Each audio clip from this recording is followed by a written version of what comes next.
बच्चों, मैं अनूप आपका वेलकम करता हूँ अपने इस यूट्यूब चैनल जिसका नाम है कोचिंग पॉइंट।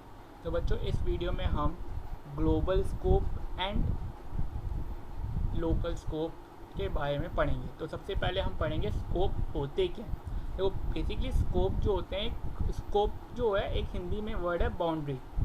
बाउंड्री मतलब कि एक पर्टिकुलर एरिया के अंदर आप काम करना।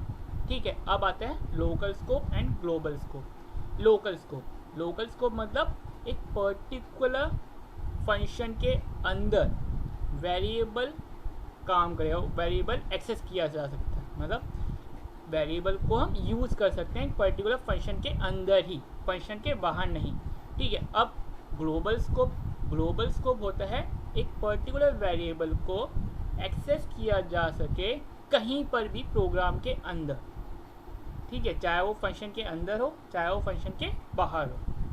ठीक है, अब एग्जाम्पल की हेल्प से आपको मैं लोकल और ग्लोबल वेरिएबल के को समझाने की हेल्प करता हूँ। सपोज आप एक मॉन्यूमेंट में जा रहे हो, ठीक है, और आपने एक टिकट लिया और उसको मॉन्यूमेंट के आपने टिकट लिया और आप उस मॉन्यूमेंट को देख करके आप बाहर आ गए और अब चाहते हो आप कि आप उसी टिकट से दूसरे मॉन्यूमेंट को देख सको, मॉन्यूमेंट को अंदर से जाकर देख सको, लेकिन ऐसा इम्पॉसिबल है, आप ऐसा नहीं कर सकते। दूसरे मॉन्यूमेंट को देखने के लिए आपको दूसरी टिकट लगेगी। तो ये होते हैं हमारे लोकल वेरिएबल। मतलब अगर आपको कोई चीज़ देखनी है तो आपको उसके लिए अलग से टिकट लेनी पड़ेगी। यही हमारा लोकल स्कोप में होता है। अगर एक पर्टिकुलर वेरिएबल आप उसे एक्सेस करवाना चाहते हो, तो यूज़ करना चाहते हो फंक्शन के बाहर, वो इम्पॉसिबल है, और फंक्शन के अंदर उसे एक्सेस करवाया जा सकता है।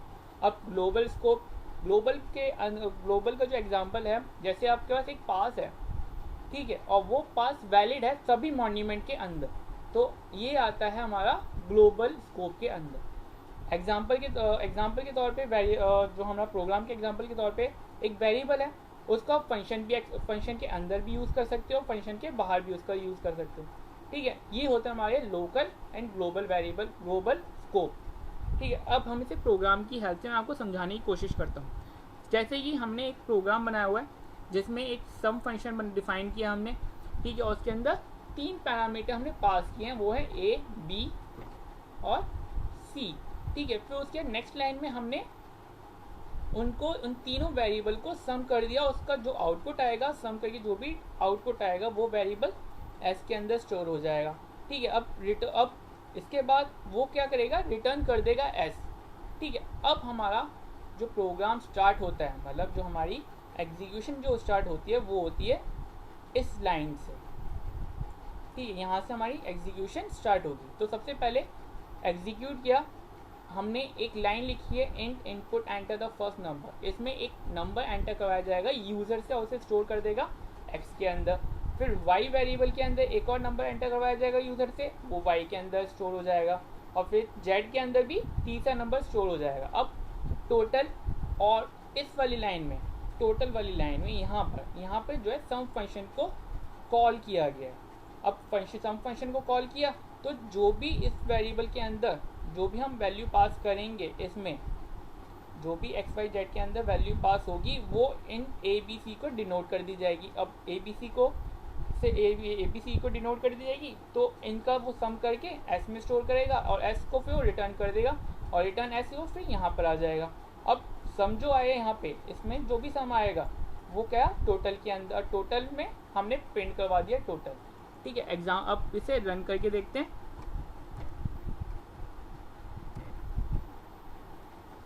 रन करके हमने फर्स्ट, तो हमारा टोटल आ गया 6। अब बात है हम ग्लोबल और लोकल स्कोप होते क्या। सपोज मैं ये x और y और z, इस जहाँ हमने फंक्शन डिफाइन किया है वहाँ पे इनको यूज़ करना था, मैं इनको यहाँ पर प्रिंट करवाना चाहता हूँ। तो मैंने प्रिंट x, फिर नेक्स्ट लाइन में प्रिंट y, फिर नेक्स्ट लाइन में प्रिंट z। ठीक है, तो मैंने यहाँ पर सेव करके और रन करवाया। तो मैंने पहली वैल्यू डाल दी 2, फिर 3, फिर 4। अब एंटर 2, 3, 4 और फिर क्या 9। ठीक है, मतलब 2 3 4 आपको प्रिंट कर रहा है, फिर उसके बाद 9 आपको शो कर रहा है आउटपुट के तौर पे। अगर ये तो हमने यहाँ पे किया, अगर मैं ABC को यहाँ पे प्रिंट करवाता हूँ, अगर मैं ABC को यहाँ पर प्रिंट करवाता हूँ तो यहाँ पे वो एरर शो करेगा। क्यों? क्योंकि फंक्शन के बाहर हम इसका एक्सेस करवाना चाहते हैं। एग्जाम्पल सेव किया और रन किया, रन करवाने के बाद मैंने इधर ठीक है 2 3 4, लेकिन उसने टोटल अभी दिखाया नहीं क्योंकि एरर शो हो रही है कहाँ पे, प्रिंट ए में, क्योंकि इस पर्टिकुलर वेरिएबल को हम एक्सेस करवा रहे हैं फंक्शन के बाहर। अगर हम फंक्शन के अंदर इसको एक्सेस करवाना चाहें तो फंक्शन के अंदर इसको हम एक्सेस करवा सकते हैं।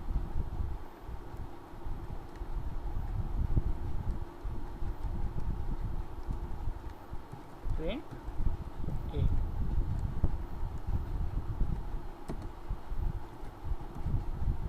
ठीक है, हमें प्रिंट ए और मैंने यहाँ पे 2 3 6 2 2 3 4 9 जो हमारा टोटल हो गया। 2 जो हमारी हमने जो यहाँ पे a की वैल्यू आ गई 2, और फिर x की वैल्यू 2 हमने यहाँ पे इनपुट के तौर पे दी थी, 3 की वैल्यू हमने y के तौर पे दी थी, और 4 जो है z की वैल्यू है, और फिर 9 जो है वो टोटल है। ठीक है, आई होप आपको ये लोकल और ग्लोबल वेरिएबल के बीच में डिफरेंस समझ में आया हो। अगर नहीं आया तो मैं फिर से रिपीट कर देता हूँ। जैसे मैं इस सारा हटा देता हूँ फिर से, ठीक है, और अब मैं बताता हूँ कि ग्लोबल स्कोप और लोकल स्कोप फिर से है क्या। अब ABC ये हमने फंक्शन के अंदर डिफाइन की है, फंक्शन के अंदर हम डिफाइन आर्ग्यूमेंट हमने पास किए हैं, तो हम इन तीनों वेरिएबल को सिर्फ फंक्शन के अंदर ही यूज़ कर सकते हैं। तो ये हो गया हमारा लोकल स्कोप। ठीक है, अगर हम ABC को फंक्शन के बाहर, मतलब यहाँ पे यूज़ या यहाँ पे हम शो करवाना चाहते हैं या डिस्प्ले करवाना चाहते हैं, यूज़ करना चाहते हैं, तो वो वैलिड नहीं होगा। प्रिंट ए, यहाँ पे वो एरर शो करेगा। मैंने एंटर करी, देखिए एंटर एरर आ गई, ए इज़ नॉट डिफाइंड, क्योंकि ए जो है वो फंक्शन के बाहर हम उसको यूज़ कर रहे हैं। अब करते हैं ग्लोबल वेरिएबल। ये हो गया हमारा लोकल वेरिएबल। अब ग्लोबल वेरिएबल, अब यहाँ पे हमें XYZ ये हमारे ग्लोबल वेरिएबल होते हैं। ठीक है, इसको हम फंक्शन के बाहर भी एक्सेस कर सकते हैं और फंक्शन के अंदर भी एक्सेस कर सकते हैं। तो ये हो गया हमारा ग्लोबल स्कोप। एग्जाम्पल के तौर पे प्रिंट X, रन किया, रन करवाने के बाद हमने इसमें करवा दिया 2 3 एंड 5, तो हमारा आउटपुट आ गया 41, और जो हमने प्रिंट करवाया वो आ गया 2। तो आई होप आपको ग्लोबल स्कोप और लोकल स्कोप के बीच में डिफरेंस पता लगा होगा। अब मिलते हैं नेक्स्ट वीडियो में, जिसमें मैं आपको global variable and local variable के बारे में बताऊंगा। तब तक के लिए बाय।